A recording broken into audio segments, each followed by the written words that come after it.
Alright. Kamusta yung quiz? Dali lang ano? Char.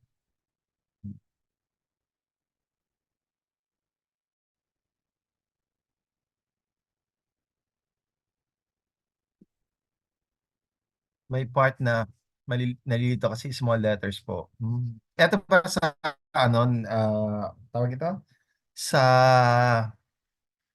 identical information. Number 19. Oo, mahirap yun. Oo, I agree. Mahirap yung, tawag ito? Bakit na ganun siya? Mahirap yung mirror image sa pag-characters ang gamit. Tama ba? Yun ba yung sa characters, number 19? Wait, naglolo ko yung ano ko. Fudge.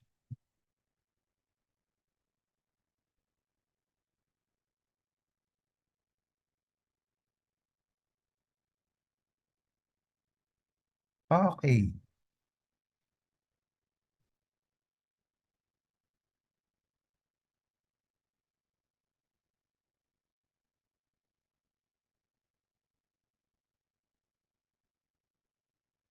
Wait lang ho. Ayun, okay na.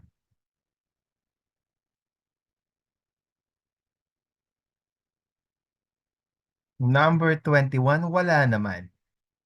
Okay, so let's discuss this na. Okay na po. Okay na yung keyboard ko.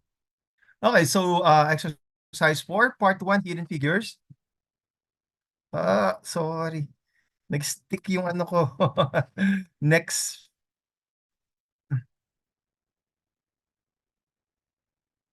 Bakit ka ganyan?